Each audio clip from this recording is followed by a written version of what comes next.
Okay, cool. I think we're recording. So I am really excited to team up with you guys on these leadership Zooms because I think that, like Jessica, we used to do calls all the time. And I think a lot of us kind of got burnt out because it was like National Wake Up Call and then Bombshell Call and then Zoom call. And it's like, I don't even have time to fit in my personal development by the time I am either on these calls or listening to the recordings. And I'm a full-time coach. So it just felt like a lot happening for a while. However, I do feel like that's been kind of a missing component of our team. So I think to at least touch base, not that everyone has to get on every single call, but to at least touch base, once, twice, 3 times a month, and then to do one team-wide call, I think is a good balance of us being able to connect, and there's so many Facebook groups and so many things going on, but truly nothing can replace Zoom calls and like connecting and seeing each other face to face. So thank you guys for getting on. I see Teresa dialed in, Julie's on, Sheena, Lisa, Alyssa. So hopefully some people from the West Coast are able to join some more of these calls. It's like the tough thing with the time difference. But did anybody / everybody get a chance to listen to Craig Holliday's call series, the 4 calls, like any of the 4 or all 4? Okay, cool. Did anyone not, I can't see everyone all at the same time, so did anyone not listen to call number 4, just out of curiosity? Okay, cool. Alyssa, let me know if I need to send that to you. So I want to talk about that call because I feel like he touched on so many things that not only was I, a gut check, aha moment, light bulb moment, things going on, but there are things that I hear from you guys where you're like, I really struggle with this. And like, he touched on everything, throughout that series, but really call number 4, I thought for leadership was such a great call. So Julie, I don't want to put you on the spot, but we had such a good talk about that call. So would you mind sharing just your like top 2 to 3 takeaways that really like struck you between the eyes and made you kind of perk up a little bit in your business? Yeah, I mean, oh my gosh, like these, I have just pages filled, so it's kind of hard to pick out just a few, but really, when you talked about having confidence in your sweet spot, that really kind of like got me like, what are my strengths, and then finding like what my downline strengths are. And, that made me think that we could work together in team building, in like new coach boot camps and things like that, to kind of just keep, for everyone to have like their strengths that they talk about, and just kind of really honing in on what mine is. And it was kind of hard because really like forming and building relationships is my sweet spot, but I got away from that and I, just really stopped. So that's something that I know I need to get back into. I loved that he kept talking about how if this is your calling, then this is your purpose and you can't let that go. I don't know, like, that I've ever really thought that I had a calling, but I really, really like helping people. And the more people I help and seeing their success, like, this is a calling for me. Like, I get so much more joy out of helping those people and seeing their transformations than I do out of, hitting Success Club. So that made me feel more of a connection to the business.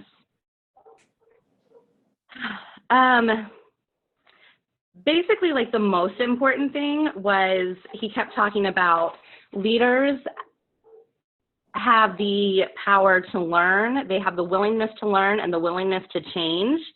And you have the power to change. And through that, you have the power to help others change. So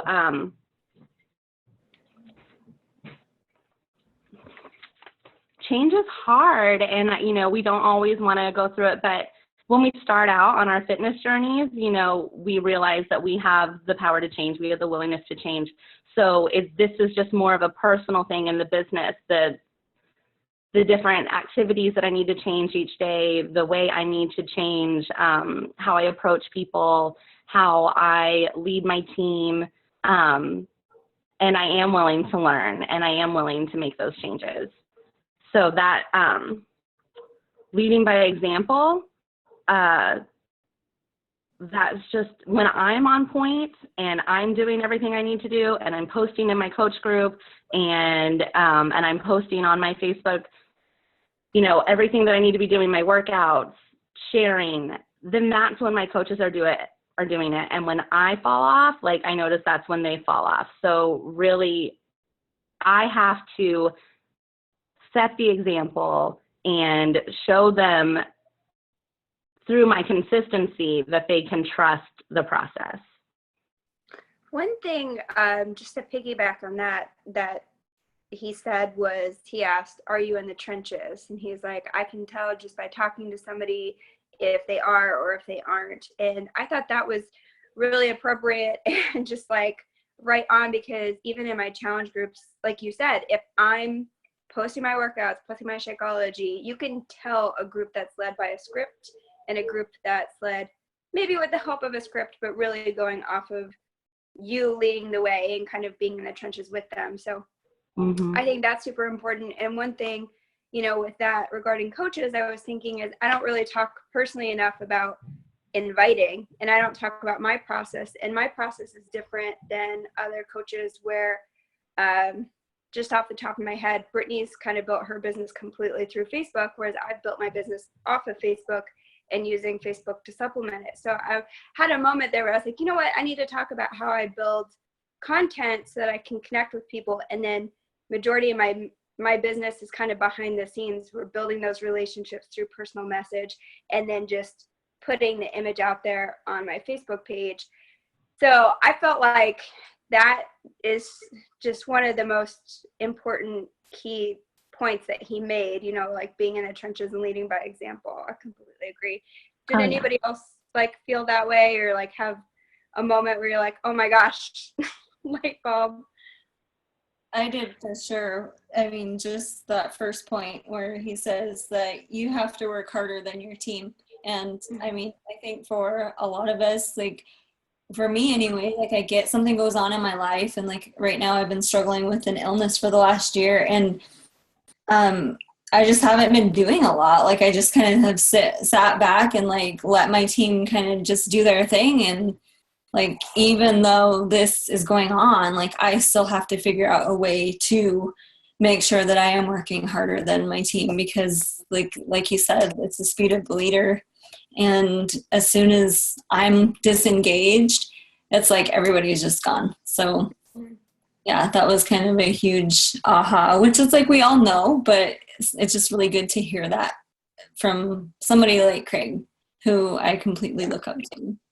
He's amazing. I thought there was like one thing on that where he said a leader title is given too quickly, where we'll say, oh, that person's leader, so they don't really need me. And then add in like so many of us are that Ruby personality where we're like, well, you just do it and figure it out, and that's how you do it. And a lot of our team is not particularly, you know, motivated by that, or that's not their personality type.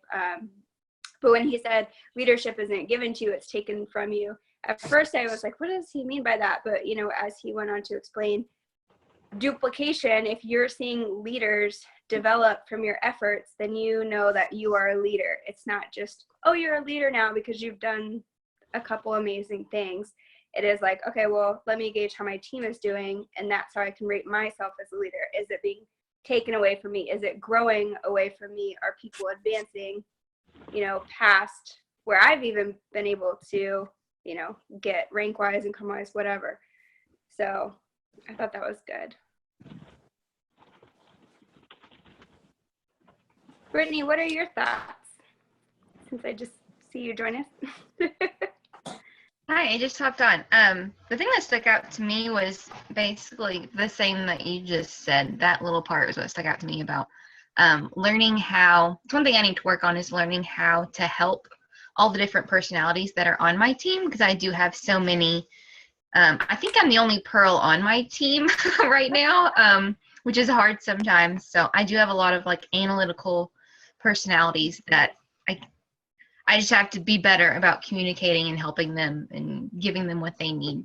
So that's something I need to improve on for That's sure. so interesting because most of the time it's a Ruby leading a lot of Emeralds. Like maybe if you, in addition to learning the personality types, figure out what type of messaging you're sending, what does your brand look like to people, to hone in on who you're attracting, because maybe you do want to work with more Pearl type personalities.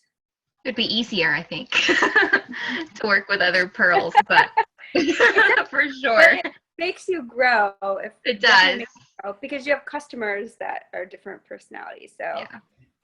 but I will say, as you progress in your business and you recruit more people over the years and they are more like you, it's a lot more fun. And I don't want to say easier, but it seems a lot smoother when you're trying to explain things.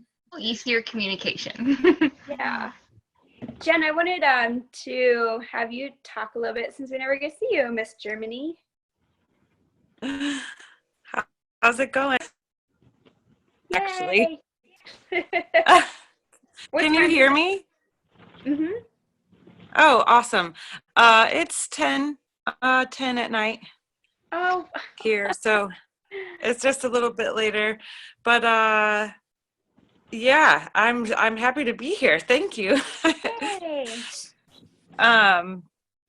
I thought that this was really awesome I just actually got done listening to the last recording, and it was really interesting because I think for me, my first goal was to reach the status of being a diamond.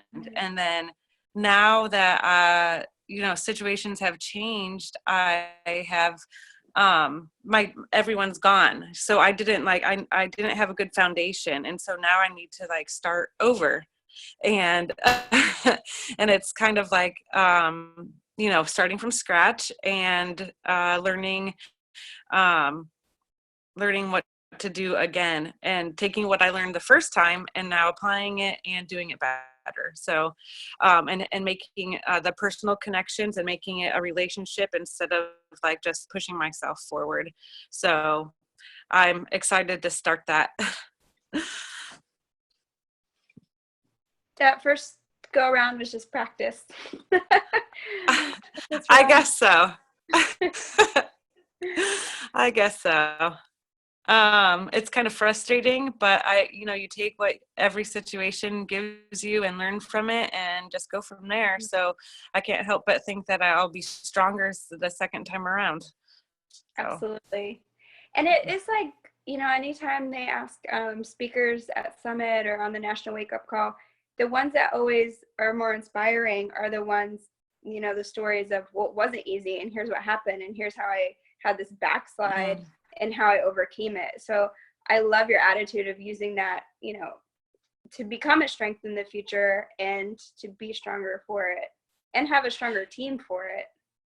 Yeah. I'll definitely be looking not for the quick fix or not for the people who just to get my numbers in or just to have my coaches under me, but have people who are truly interested in we're in it together and have a real team instead of just doing it quick. So. Lisa, do you have any thoughts that you want to share?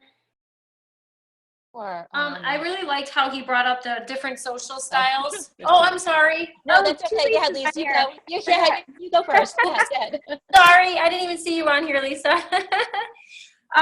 The 4 different social styles, it kind of, opened my eye because he was saying about, how you have to talk to the people the way that their style is, not necessarily your style.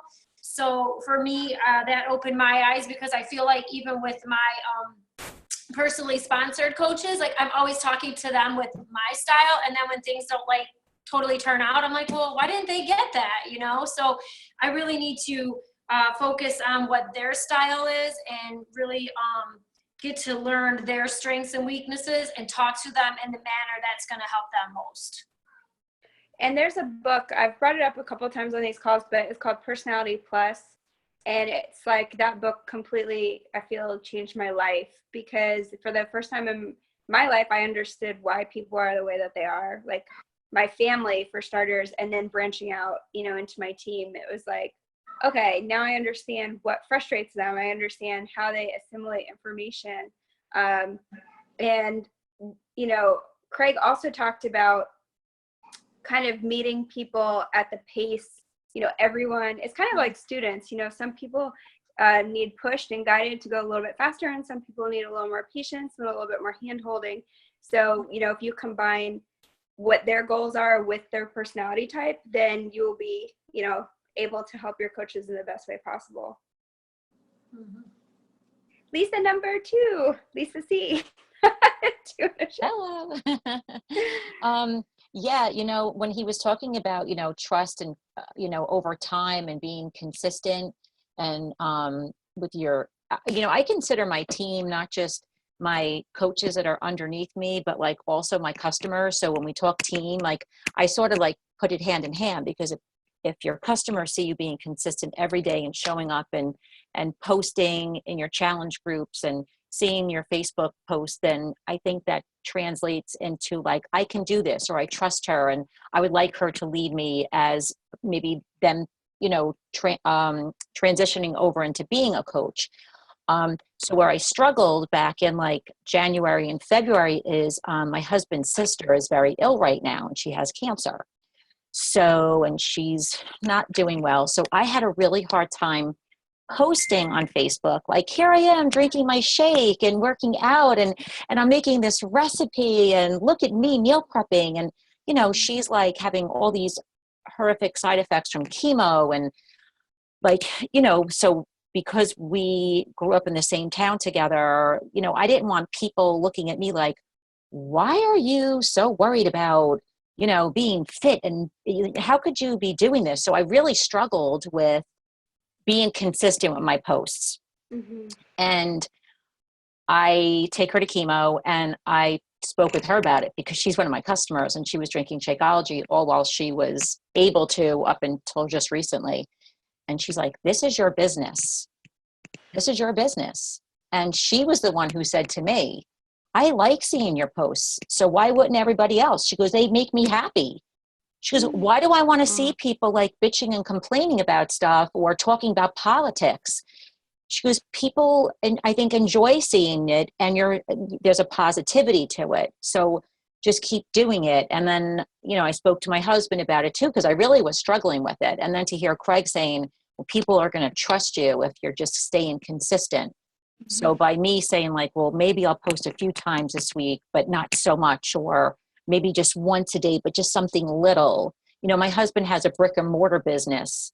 He has to go to work every day. He's got 35 employees. He can't sit home and say like, well, I'm not going to go to work today because my sister's ill. So I had to like get into that mindset, and listening to Craig say, you're planting seeds, you've got to water them. So how can I water them if I'm not being consistent?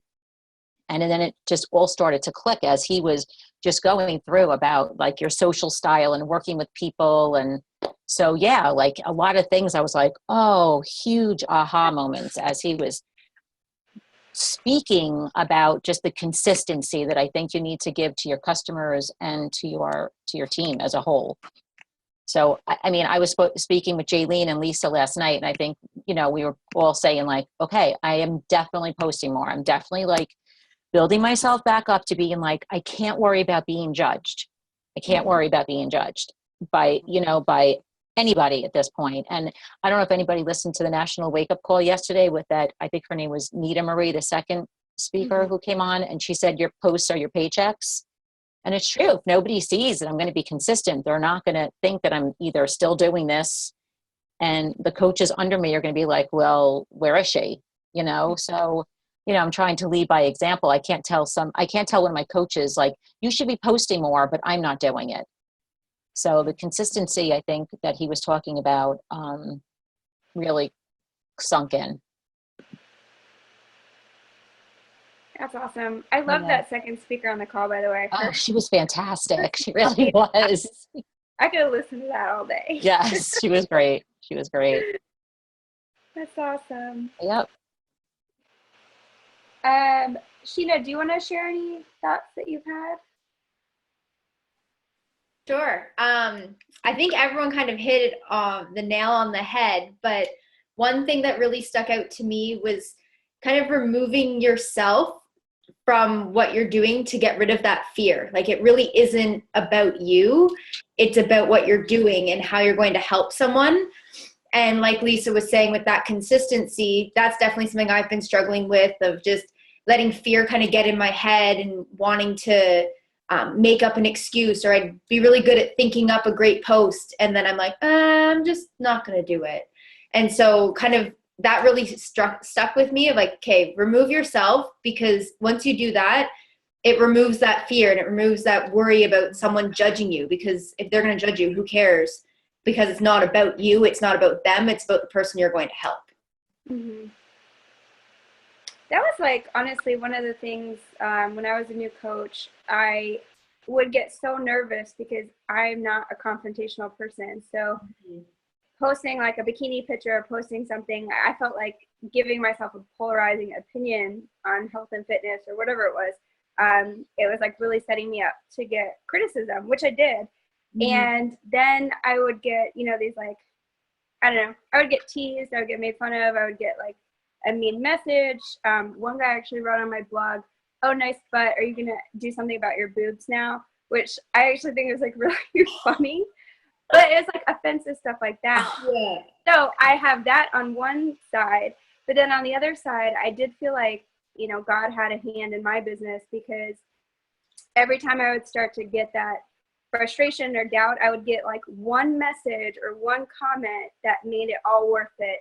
Somebody saying, "You completely changed, the way that I think about this," or "You completely like inspired me to start this new thing, and here's everything happening in my life because of that."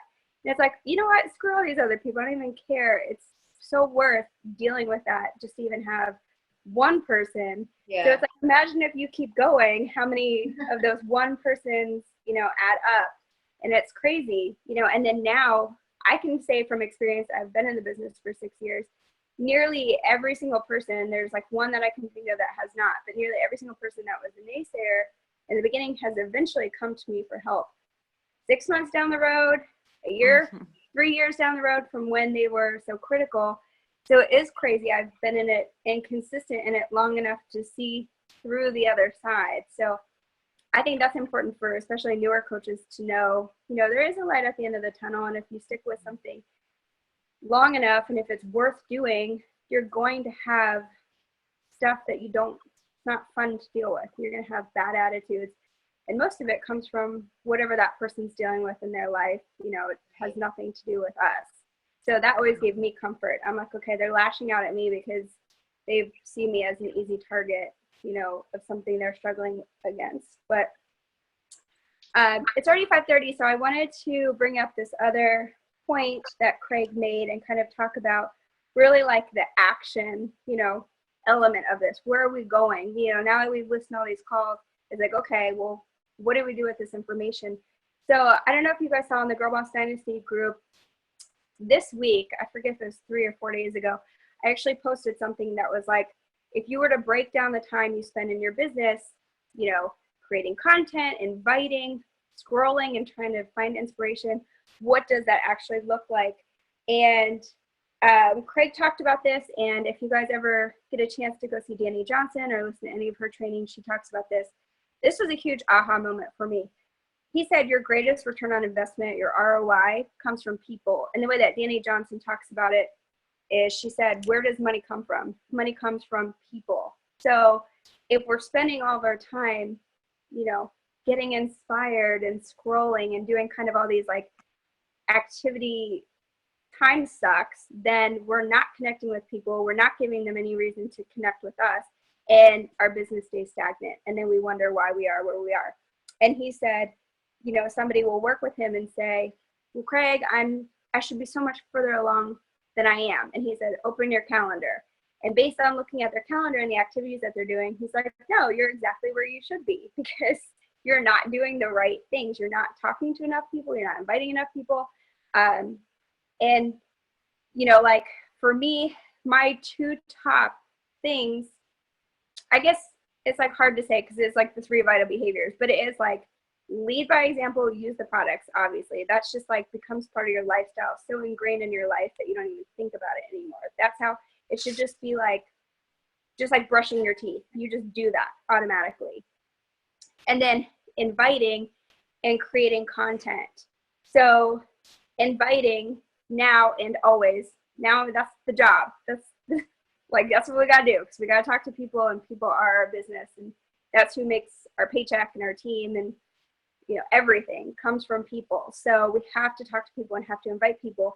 And then if you want to stop having to hustle necessarily each month, you're creating content so that people can find you. They get to know your story. And then for me, for example, by the time they've read my blog, they already know about me. So when I'm talking to them, I don't have to say, here's my story. My job is to be an investigator at that point, you know, figuring out their goals, figuring out their personality, figuring out what it is that's going to help them stick with this.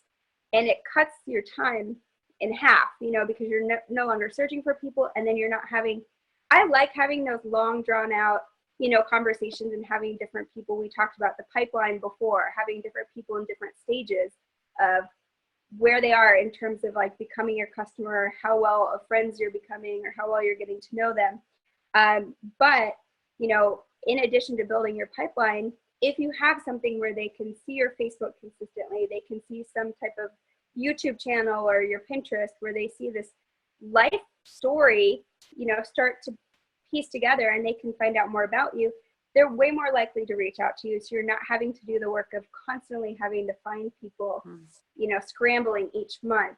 So I consider looking for inspiration as like not even in my work time. So like, you know, those moments, I don't want to say when you're sitting on your toilet, but I know a lot of people have their phones in the bathroom or before you go to bed, when you're looking at the things that interest you. You're looking at Instagram, you're looking at Pinterest. That's where you get your ideas, because you're like, okay, well, what am I interested in? Because your ideal customer is interested in those things. So instead of including inspiration finding in your business hours, that just needs to go. That needs to be like in non-Beachbody work time. And then for your power hour, focusing on the return on investment activities, which are inviting people, leading by example, doing your personal development. And I think, you know, call number 2, if anyone listened to that, just, I think that was such an important call for our team, because most of us are not that emerald analytical personality. We don't have that natural gift of being able to organize our time and have good time management skills. So that is something most of us, myself included, need to get better at. And I think that call couldn't have come at a better time. But I would just like to hear, you know, maybe some, like, we don't have to stay on here forever, but just some remarks about how you want to proceed with integrating those time management strategies that he talked about, and then actually focusing on the things that are going to move us forward. Does anyone have any things that they've already like implemented or that they want to try to see? I think the hardest thing for me is going to be saying no to people, because, you know, he was talking about if this use of your time isn't going to help you achieve your goals, then you don't have time for it, you know. And like with my boys' school, I'm up there helping all the time, and I don't have time for that. That would be like, I could do a good solid power hour and get a lot done if I didn't have to be there in the mornings helping out. And it's not, the stuff I'm doing is not that important. They just keep like asking me to come and do it. So it's just going to be hard to learn to say no to those things. So I know that will help me with my time management. I've already started color coding my calendar on my iPhone for like the boys' practices and, you know, if they have the tutor, and then my work and just like our family time. And I've started doing like all of my Beachbody stuff, you know, in blue at this time. And so hopefully that'll help me keep to a schedule. And, you know, with like your son's school, it's like you can do that in the future. It's like, let me build up where I don't have to work at the salon anymore, and then I can do whatever thing you guys want me to do. So yeah, I think saying no for right now is brilliant. Yeah, just because it's so like, I wake up, I take them to school, I go to their school for like an hour, and then I go to work, then I pick them up, then, you know, and it's like, there's just really no time. Like, even though it's just an hour at their school every day, that's, you know, I just can't do 1 it. hour counted over, you know, the course of a month. That's 20 hours right there. Right. I mean, it's 4 or 5 days a week that I'm doing it, and I don't know why. Like, I don't know why I'm doing it. It's ridiculous. No one else is up there. No one else's mom is up there doing that. So. Julie, can you just cut back and maybe start by saying, I can't do, you know, Wednesdays and Thursdays, you know, and then just start to ease your way back. I did tell her. She was like, I want to do this thing every day. And I was like, listen, I need Mondays. Like, I can't do Mondays. Like, that's my day off, and I need that to be like my full day off, like where I don't have to, because I work Saturday, so I don't get a week. Monday is part of my weekend, so I need, you know, I told her that. So I think I'll just be like, listen, twice a week I can do this, and then the school year's almost out, so then maybe next year I just don't volunteer for anything. I was that person. I never said no to anything, so I feel your pain. I know. And I think, like, I do want to portray that, like on Facebook, that I do have some freedom, and because I'm supplementing my income with Beachbody, I'm not at the salon all the time. I have time to do this, but I don't really have time to do that. So I feel like they see that because I'm friends with all the teachers on there, and they're like, oh, she can come in, she can do this, she's got time. So I need to stop with that. Get taken advantage of. Does anyone else have any other like time management things they want to start implementing, or ways they want to implement more, what are they called? I lost my train of thought, but just more activities that are going to bring you results?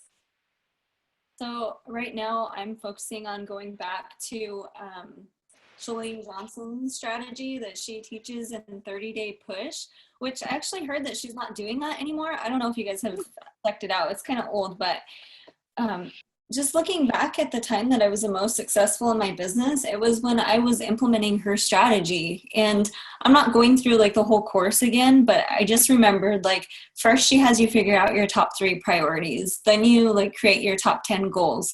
So, you know, what is it that you want to accomplish in your life and your business? And then you go through those top 10 goals and you identify what your push goal is. So what it is what's that big, huge goal that can get you to accomplish everything else on that list, or like the biggest goal that will like, I guess, give you the most bang for your buck.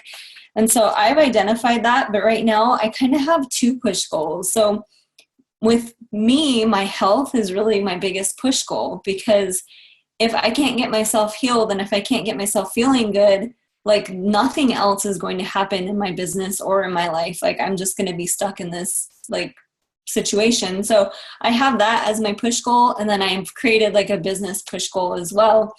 And so now I'm in like the brainstorming phase, and I'm going back to using Awesome Note. So like I have my little folders here set up with my morning routine to-do list and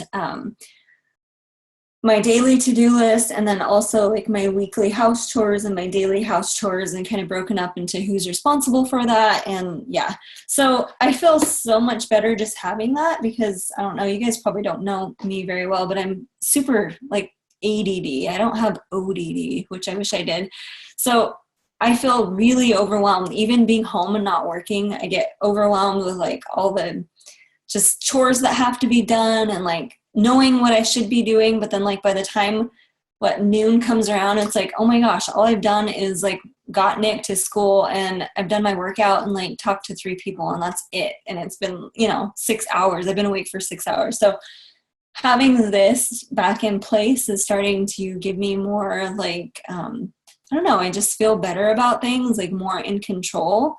And I feel like I'm actually able to move forward toward a goal, because I feel like I need something to work toward. So yeah, that's where I'm at.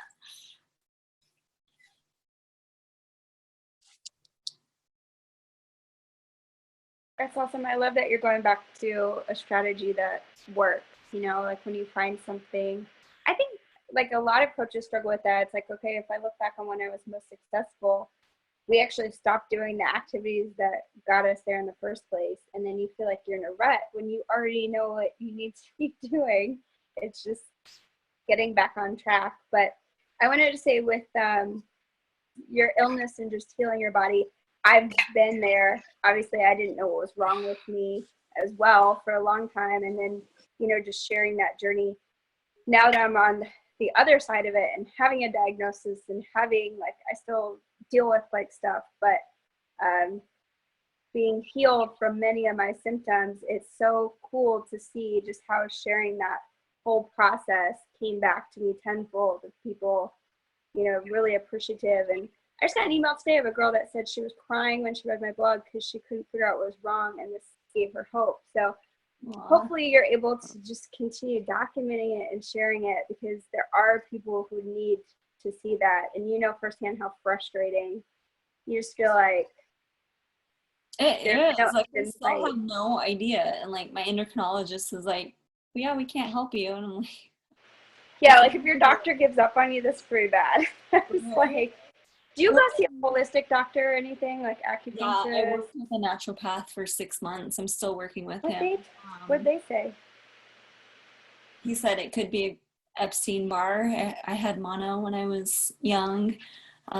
It could be parasites. It could be heavy metal toxicity. Does he have you doing cleanses and things to like get rid of parasites? I've been on like parasite, like, I don't know, different removal like systems and diets and supplements, and yeah, it's crazy. So I mean, I had a parasite among other things. Like they did for me, not to be gross, everybody, but I had to do a stool test, which was really traumatizing for me. Even though I'm used to picking up dog poop, it was just like, I'm going to die. So, but they were able to say this was the exact parasite that's eating you on the inside. it's crazy. So- I wish like I could get something like that, you know, like this is what's going on, instead of like, oh, it could be this, it could be that, and oh, we don't know what's wrong with you. Mhm. Here's my last doctor wanted to give me stimulants. Wait, say that again. I missed it. My last doctor wanted to give stimulants. Oh, Like, she's like, well, I can't treat what's going on, but I can give you something for the fatigue. And I'm like, if it's adrenal fatigue, like stimulants are going to make me worse. Like, I'm not going to do that. it's so crazy because anytime I see coaches So- posting about E&E and Energize, I'm like, keep that away from me. I don't want to like I go know. completely backwards, but oh my I've god. just learned to like embrace the nap. Like, it used to bug me to have to nap in the afternoons, but if I have to now, I'm like, this feels amazing. I need it and I can do it. Like, I have the ability to do it, but I just need to figure out when I do have those high energy days, like how to really optimize that. Hmm. Yeah, I think the same thing. I actually, I don't know if a lot of you guys are creative, but I went to a John Maxwell seminar one time, and I deal with insomnia. It's like an ongoing thing. And that's why I don't like to do late night calls, because my doctor and acupuncturist don't like me to be on and like looking at lights and screens at night, because one night of not sleeping and it will set off like months of not sleeping. So long story short, I was at this John Maxwell seminar, and before I'd feel guilty because if I got an itch to do something, like certain times I'll have an itch to write a blog post and it's just in there. I just have to let my fingers connect to a keyboard and the post is written. But if I don't do it in that moment, it's gone. Like never to be seen again, never to see the light of day. So John Maxwell, who he's written many, many books, said that his wife knows that he has a policy where if he has a creative itch, he will just stay up. He'll follow that itch. So if he's like, right now, I'm in the moment, I'm in the groove, no matter what's going on, if it's like 3 o'clock in the morning, he gets up and goes and does it. And I have had many nights where it's 3 o'clock in the morning, I wake up out of bed and I'm like, I could either go back to bed or I could go write my version of the novel. And I do. And that's actually given me like permission, I think, to work in those pockets of time, especially that you've created. You know, that's not everyone's situation. Some people have to get up for work, but when I can work in those pockets of time where I am inspired or do have energy or mental clarity, especially, it's like you just gotta roll with it. And the other times it's like, okay, now I can do my invites, because this, like those types of things, it should be so ingrained that it's a habit of, you know, how to make a conversation flow and things like that. Not that I don't want to give them my all, but it's like sometimes you just gotta work around your weaknesses and figure out how to make the business work for you instead of trying to go uphill against every obstacle, which makes you not want to do anything. Yay. Okay, well, it's almost dinner time. Does anyone have any last thoughts? And P.S., does anyone want to head up the call for next week?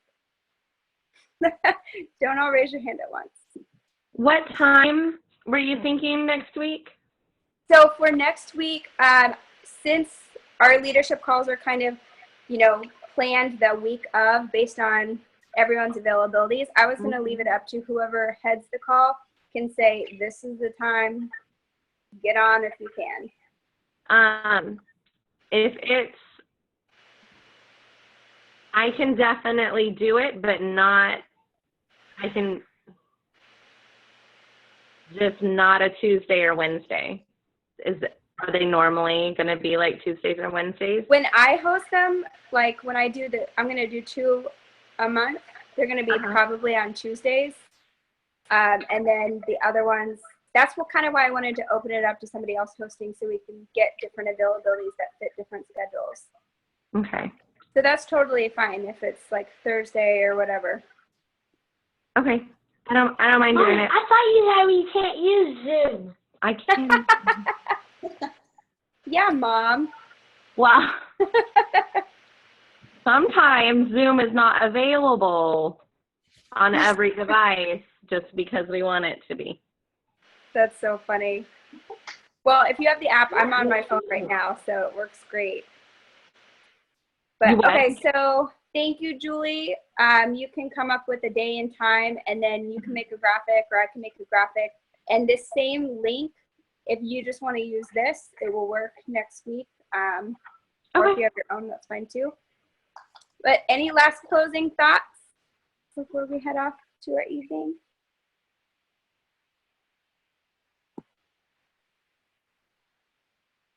All right, guys, thank you so much for getting on. As always, it's fun to connect with you. And I think when we hash out what we've learned on the call, not only do we get to share ideas, but it solidifies it for us even more. So I really appreciate you sharing.